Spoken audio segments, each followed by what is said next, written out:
currently, this country is voting for people with more money than more brains. Our country has no future. We have a banana economy, and until we come out of that high level of illiteracy, we're going to be stuck with this kind of two leaders. They don't have policies, they're only making promises. And promises are meant to win elections, not to sustain the economy. I bet you, if Nkrumah should come today to contest the 2024 election, he will not win. The young ones too are not also interested in just the policies. Most of them are just interested in watching the lifestyles of the candidates. I am not in a rush to become president, but I'm in a rush to solve Ghana's crisis. When we talk about data system goes beyond Ghana card. I will win this 2024 elections when everybody begins to change his mindset and change the voting pattern. The countdown to December 7 is on, and a lot of political parties are wrapping up their campaign. This week on Counted by the Youth, which sits with one of the presidential candidates. He is the presidential candidate for the All People's Congress. His father was a member of parliament and has been aiming to be president for a while now. My name is Gideon Nicholas. My guest is Dr. Hassan Ayariga, and come December 7, he will be number 9 on the ballot paper, which he says makes him a striker, and he hopes to score to win as well. Welcome to the show. Gideon, how are you? I'm fine, thank you. Thank you so much for joining us. Thank you too. I hear it's your anniversary. How many years? Oh, 20 years. 20? Oh my God! Congratulations. you know, we got our information. Yes. Thank you very much. Congratulations. 20th anniversary. Great. Now tell me about your campaign so far. How's the journey been? Campaign is interesting and also expensive and disheartening. Right.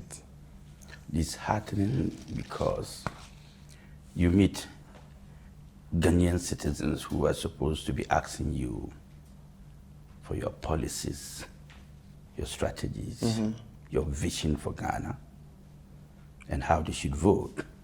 But they are rather asking you for money. Yeah, I know, right? They tell you, give us money and we'll vote for you. So you ask yourself, how did we get there as a country? That what we need is a different narratives of what we have. But instead of the electorates helping you get to that, they are rather encouraging indiscipline, corruption, mismanagement, and visionless leaders. And that is why it's disheartening for me. Right. So how are you aiming to resolve some of these things? Because we've seen education. That a lot. Okay, yeah, education as well. Education is important. That we have huge level of illiteracy, and that is causing the problems we are facing. And until we come out of that high level of illiteracy, we're going to be stuck with this kind of two leaders, who many will say that they buy their way through. So currently, this country is voting for people with more money than more brains. Right. And that is a sad story and a sad event and a precedent for disaster, which means that the young ones coming, the youth of this nation coming, will not have future because automatically they are already disenfranchised when it comes to vote buying. They do not have the money to buy vote in order to become the future leaders. So they are going to go into a competition that they are already losing the battle. Right. I mean, you have been wanting to be president for a while now. What inspires you to keep... I struggled from age 40. Okay. You can imagine, I became the youngest presidential candidate in our history. 39-40 till date. So it should tell you the struggles I've gone through, the difficulties I've gone through, the challenges I've gone through, and the level of, let me say, hope that I've gathered in order to pay in the race. Because the more you go, the more you feel that people need to be educated. So you need confidence, you need to hope to be able to continue to this far, to continue to get this far. And it's been difficult. It's been very expensive. Over the years, I've spent a lot of money trying to build the APC party for Ghanaians to buy into it. And you can imagine challenging the two major political parties that are being sponsored by various businessmen and stakeholders. and you not being sponsored by anybody, you're sponsored by yourself, and you I think you get the chemistry. Exactly. It's not easy. And the young ones coming up, the youth of this country, do you think you've been able to appeal to them much and reach out to them? I think that it's been difficult over the years appealing to the young ones, but it's easier now. Okay. Because of social media, Right. because of platforms like yours now, because of TikTok, all these Snapchat and WhatsApp. Those days, the social media was not something we could use for campaign, so you had to go to the grassroots, meet with the elders, talk to the people, you move, and the other party comes and also mess them up. You move, and so it's always been very, very difficult penetrating. But lately, because of social media too, the young ones too are not also interested in just the policies. Most of them are just interested in watching the lifestyles of the candidates. Yeah. What kind of lifestyle do you have? Yeah, So people too, instead of also them looking at more of policies, now the youth of this country are looking at lifestyle. But is it a good thing or a bad thing to look at? I think lifestyle could be advantageous or disadvantageous. It could be an advantage, it could be a disadvantage. Right. Depending on the kind of lifestyle you present to the people. The younger generation now wants to see some kind of flamboyant lifestyle, showing off. But show off is not what we need for a nation like Ghana. Show off is not what we need for now, because we are in crisis. And anybody coming up with some kind of show off lifestyle is not what we need. What we need is somebody coming with the policies. Right. You understand what I'm talking about? What policies is he bringing on board that are sustainable? Those policies that can build this country, those policies that can be independent and strong institutions that you and I will be guaranteed of a future, will be guaranteed of jobs, will be guaranteed of our life, and many others. All right. Now, you get what I'm saying? Yeah, I mean, since you've spoken about policies and you raised the question of when you look at the other political parties, do you think your policies stand out and is what really is going to solve the issues? If you look at yesterday's, they did a survey yesterday, MX24, right. the TV MX24 did a survey on which party has the best policies in terms of 2024 general election. And APC was the number one, with 36.6%.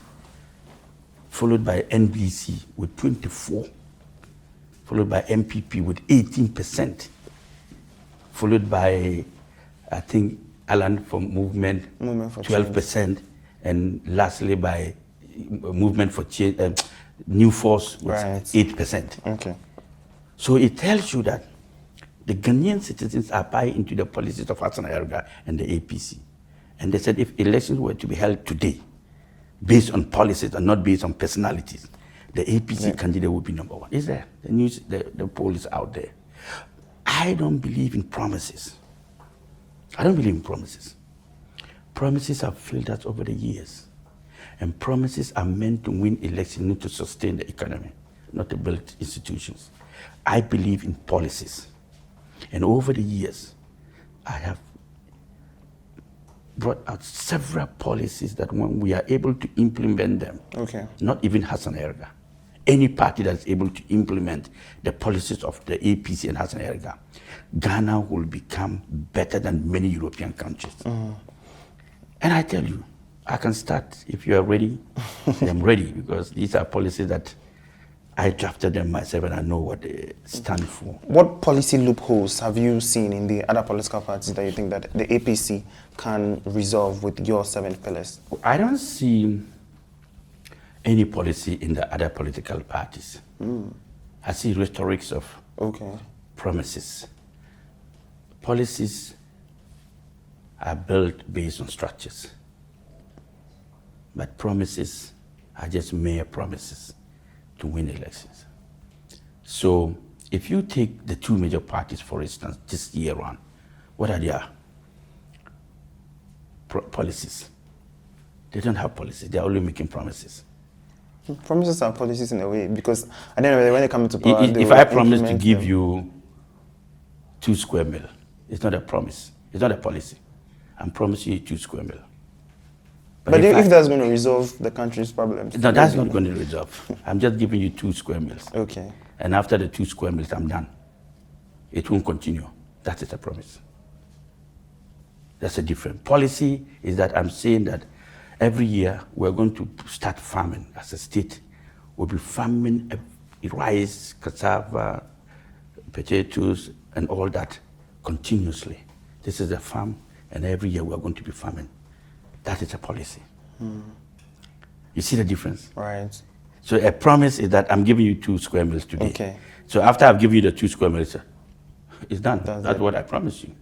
A policy is putting a structure in place that whether you are there or I am not there, it will continue to work. So what are the policies of the APC? Good. You see, the first most important thing for Ghanaians to embrace is to change their mindset, change of mindset. Yeah. That as a country, we are living in a country where our attitude is not helping us build the country we want to build. We have a mindset that is not patriotic, a mindset that is not clear, that's transparent, a mindset that is not trustworthy. We're not truthful to ourselves. We're not dedicated to our country. We're not trustworthy. We're not transparent as leaders. We are not sincere. We are corrupt. Okay. This kind of mindset is killing our country. And until we change that attitude and mindset of ours to become transparent as leaders, wherever we find ourselves, to be truthful to ourselves and to our society, to know our rules and responsibilities and be proud and have pride in ourselves as a nation and be ready to build this country together, devoid of these partisan politics of voting NDC and NPP, and being sincere and honest to ourselves that these are the people who can change. Let's follow that people. And as a president, you need to be all the time engage your citizens for them to know what you do with their resources, where their resources is, the problems they are going to encounter and face, and how we need to come out of it.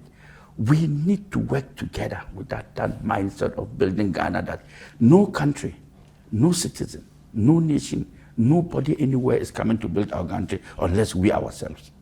We need that mindset, that we have to build this country on our own, and nobody else is going to do it for us. So would you say the former presidents that we've had, the former government that we have, they've not been able to tackle this to the core, and we are still facing this challenge? They have not been able to communicate and to show transparency, leadership to that core for the people to buy into that mindset idea.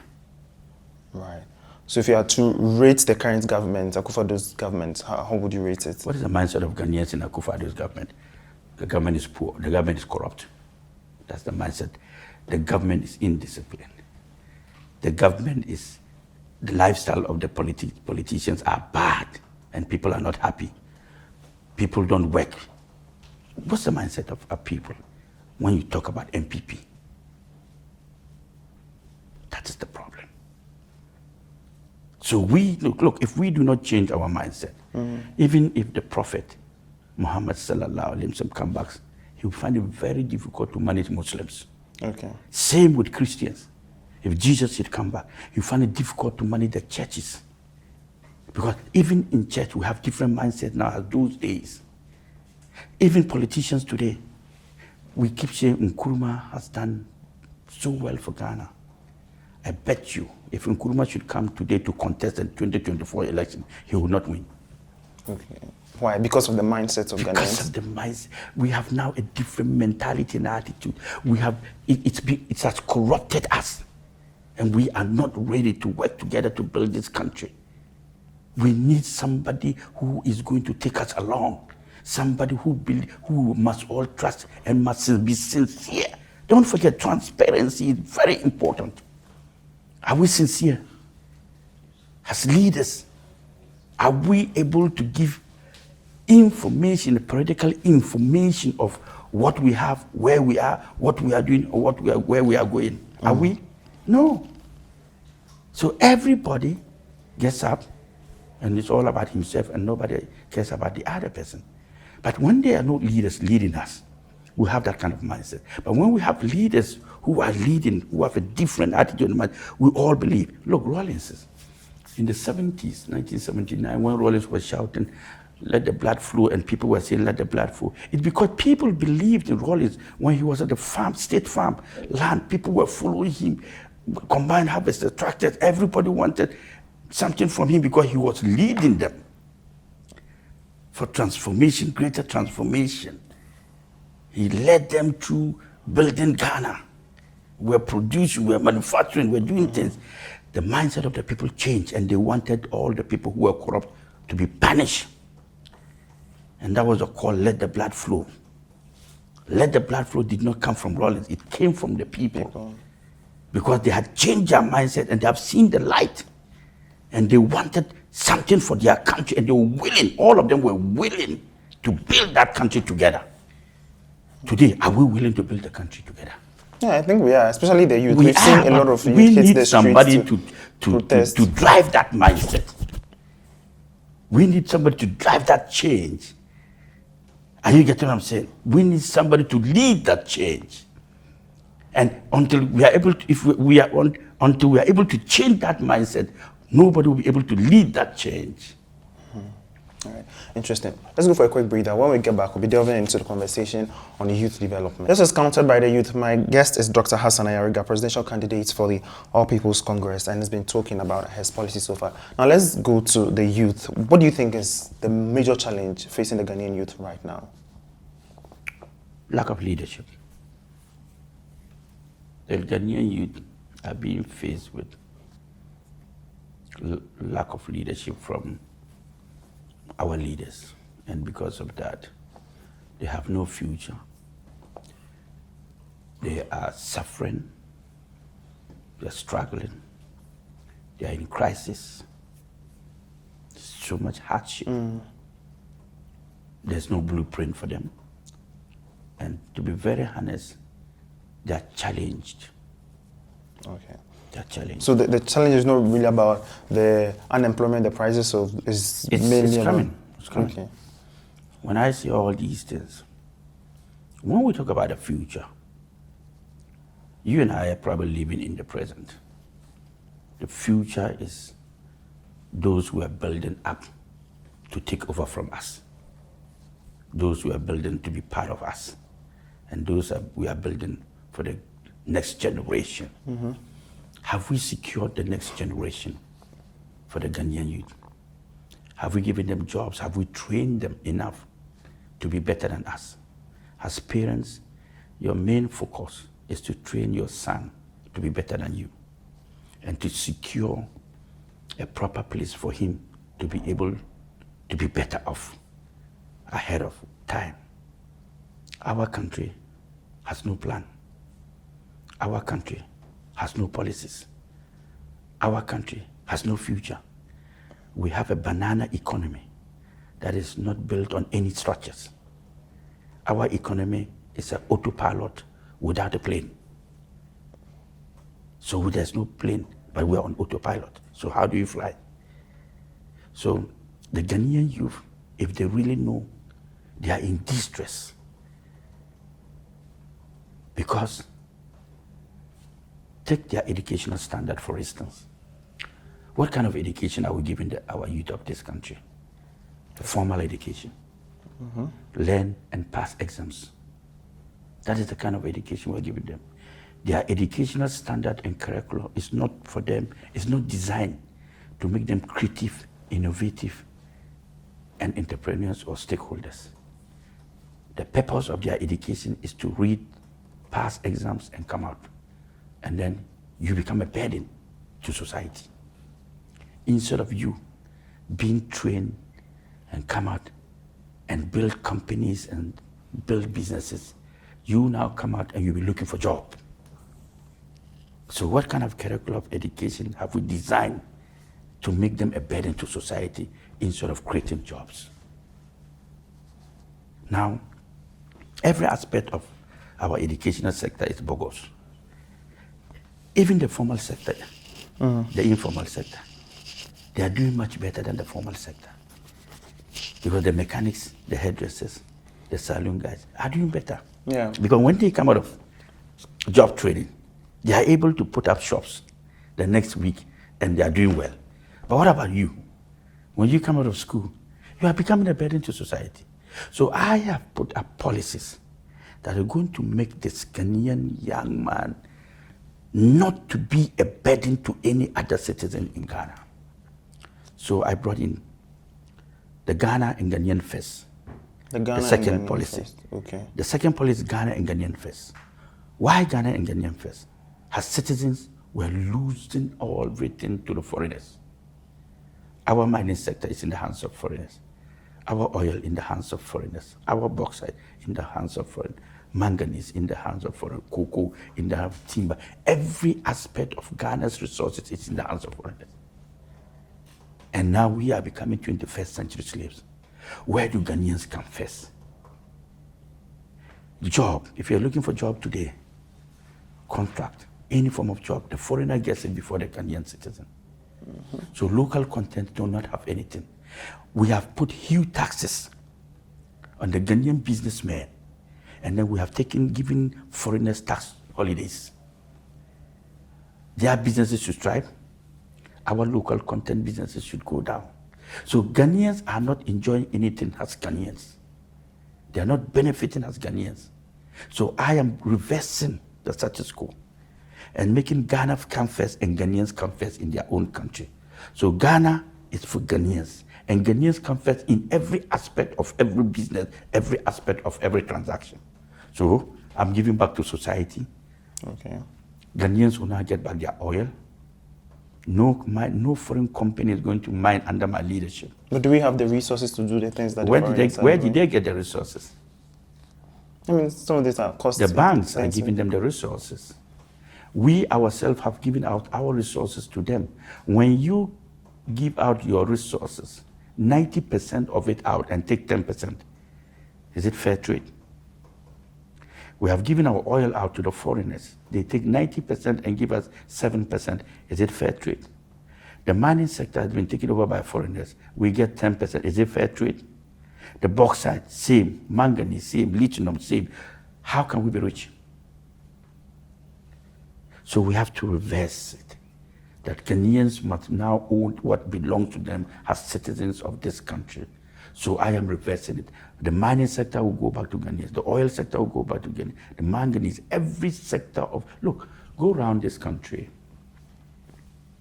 Go to the best communities and the best factories and industry. They are owned by foreigners.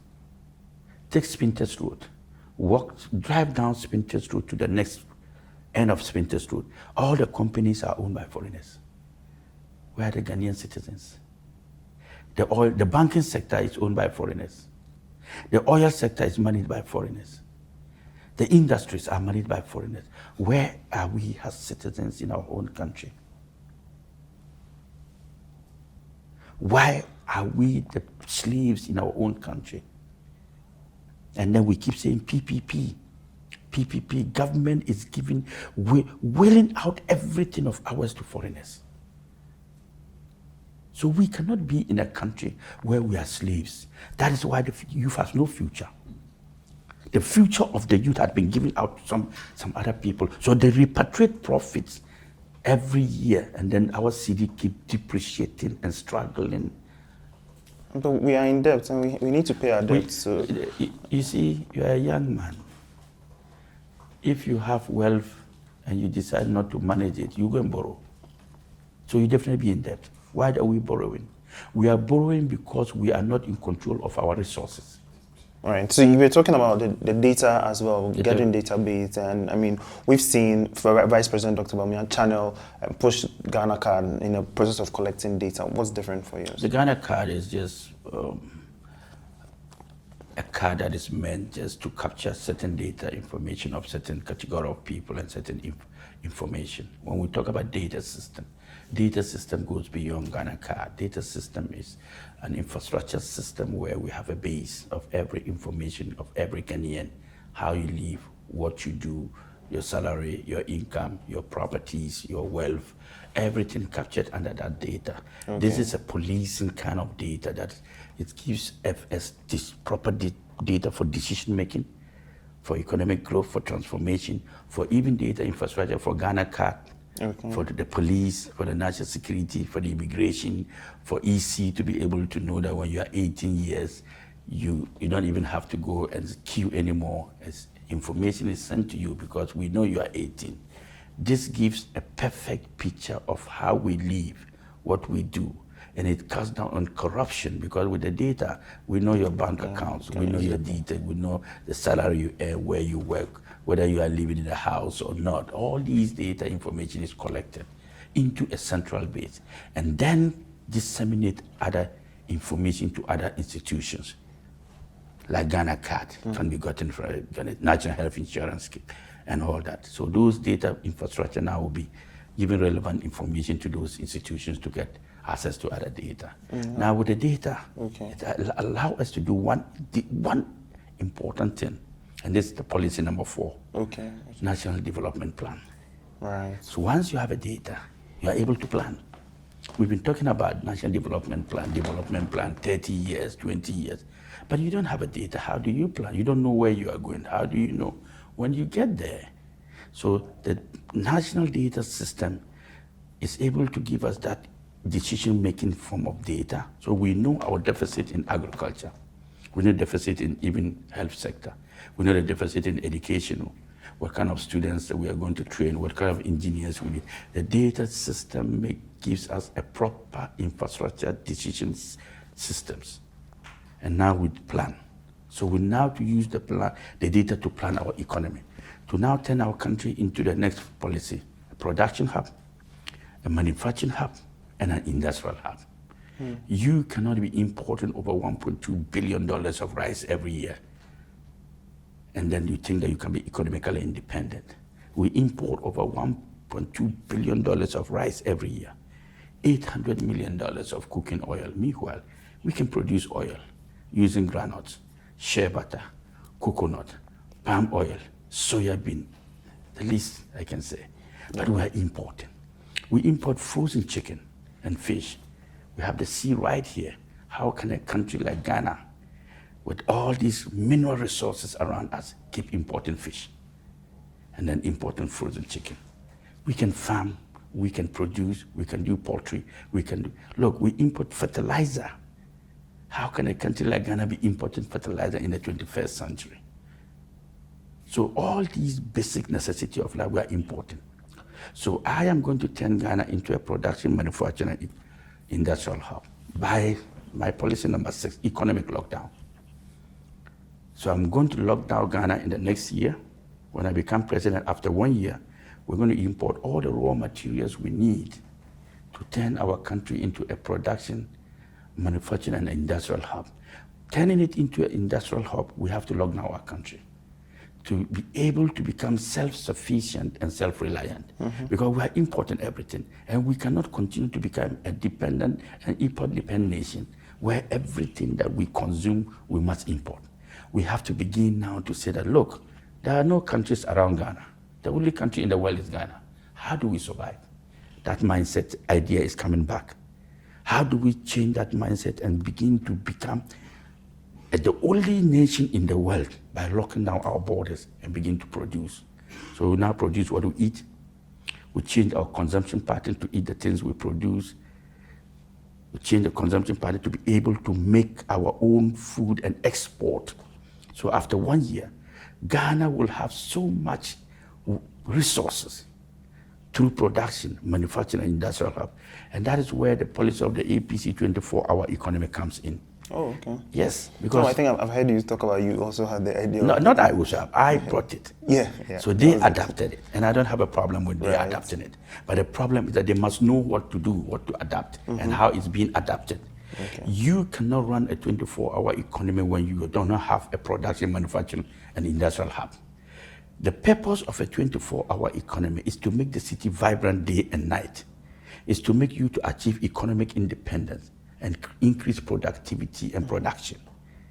But if you run a 24-hour economy without a manufacturing industry, manufacturing, production, and industries, what are you going to run 24-hour economy on?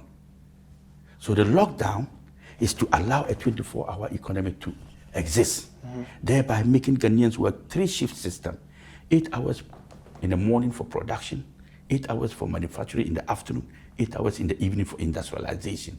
So you have 24 hours shift, 3-shift system.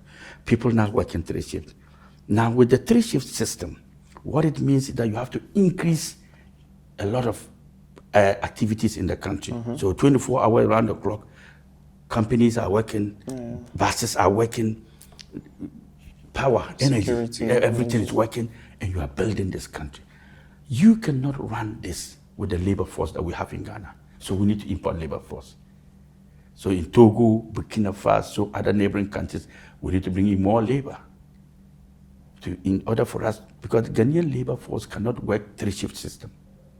Currently, with the labor force we have, they cannot work in morning, afternoon, and evening. You understand? So they have to work morning, afternoon, evening, and night. So the purpose of it is to make the city vibrant day and night. So at night, the city is vibrant. At day, the city is vibrant. So you close work at 8 o'clock, you go home, your wife picks up and continue, your sister picks up and continue. So we are busy, the country is busy. Now with this, we have to look at the welfare of Ghanaians. So I move into policy number 8, change of welfare. The salary structure of every Ghanaian, the minimum daily wage is 18 cedis, 99 cents. No Ghanaian can survive with a daily minimum wage of 18 cedis, 99 cents. So, working under the 24-hour economy and creating a productive production and manufacturing hub, we have to cushion their salaries and make it better. So I'm changing the salary from 18 Ghana cedis, daily minimum wage, to 100, between 150 Ghana cedis to 300 Ghana cedis. Oh, wow. So a daily minimum wage will fall between 150 to 300. And then a monthly minimum wage will now fall between 5,000 Ghana cedis. So every Ghanaian worker in Ghana, salary will start from 5,000. Whether you are a mason, you are a labourer, you are a house girl, you are a houseboy, you are a driver, you are security, whatever, your salary, the minimum salary is 5,000. Do we have the money? We have it. Then, the most interesting one. We receive salaries on a monthly basis. To run a 24-hour economy, people must begin to feel it. Because when you get your first salary in a month, 1 week your salary is gone. You cannot survive the rest of the 3 weeks. So the rest of the 3 weeks, you're either corrupt, you either steal money from somebody or borrow money from somebody, or you're hacked up. You can't survive. Now, we cannot live in a country where we take 30 days as salary and the people are suffering. So what we need to do now is, one, to change. I am going to introduce what is called the bi-weekly salary policy. Bi-weekly salary policy means that every Ghanaian will now be taking salary every 2 weeks. No more every month. So the issue of monthly salary is not going to happen under my leadership. As president, every Ghanaian will now begin to take 2 weeks salary. Good. So we are moving on. Now, in order for the production companies and the manufacturing companies to be able to produce at a low cost and sell at a low cost, we have to look at energy, ECG. Ghana is paying the most highest tariffs in the world when it comes to ECG. And we cannot survive. We cannot produce, we cannot manufacture at that cost. So I am going to introduce a new policy called flat rate on ECG. So no more meters. The meters, you are paying more than you are consuming. And because a lot of people do not pay electricity because of the issue of, illegal connection, issue of collection and all that. Under my national data system, every household is captured under the name of somebody.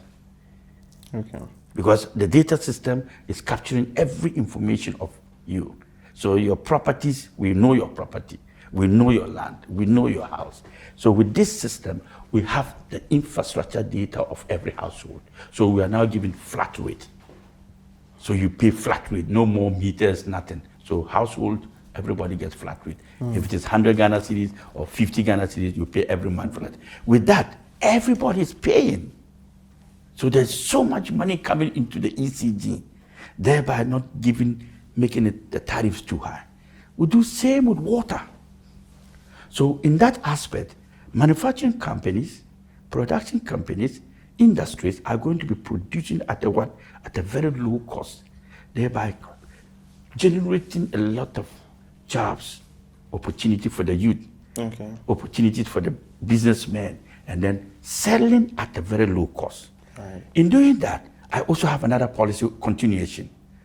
That for us to be able to be economically independent, we must be able to produce also at a low cost.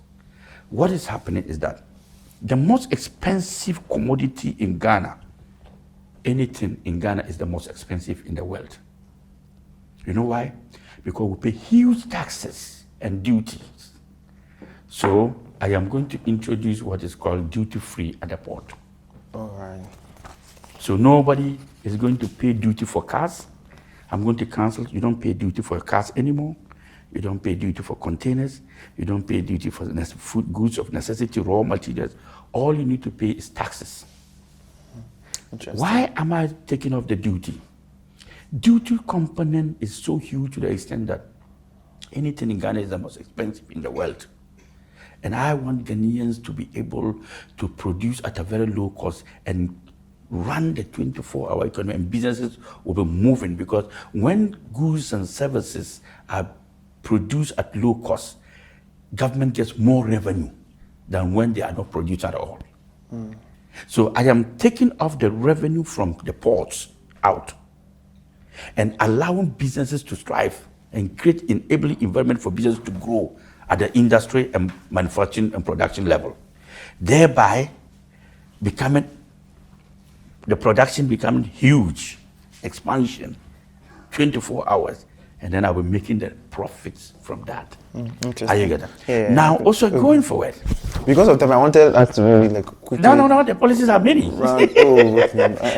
These are the policies that are supposed to build this country. It's not promises. You see them taking them one.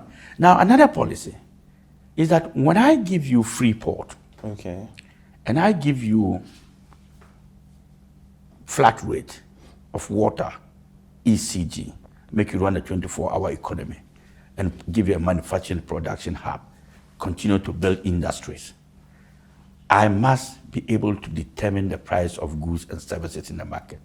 So I'm introducing another policy called price control and guarantee system.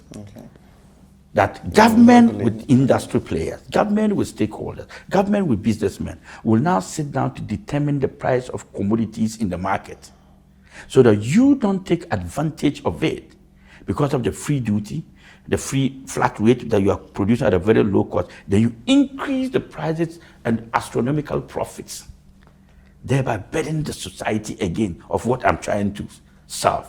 So I bring in price control and guarantee system to stop you from manipulating the prices of goods and services in the market. Right. I mean, we'll delve into maybe your policy another time because of time. We have just about 4 minutes to wrap up. That's okay. If you leave here today and you want Ghanaians to remember you for something, what would that be? What would that be? That would be one good thing, that if I was given the opportunity to become the president, Ghanaians will remember me for being the best leader in the world. I believe that we are remembered of our legacies, not our incompetence.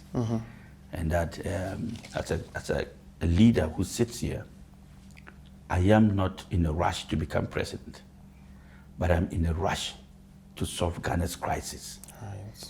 You understand? There are two scenarios here. I am not in a rush to become president. If Ghana's crisis were being managed and solved, I wouldn't be running for president. But I'm in the rush now to solve the problems of our economy, our alien economy. And that is why I'm proposing all policies. And I'm ready at all times. When Ghanaians give me the mandate, I will change this. When Ghanaians say, no, Ayariga, this is not your time, I am ready to support any government to implement these policies to change the lifestyle and conditions of Ghanaian people. Right. Because the Ghanaian young men and women have no future. Our youth today have become gamblers and lotto bettors, vet bureaus. They don't know what to do, where to go. There is no blueprint of their future. So the youth of this country do not know what to do. Okay. And to be very honest, I can't sleep. You know why I can't sleep?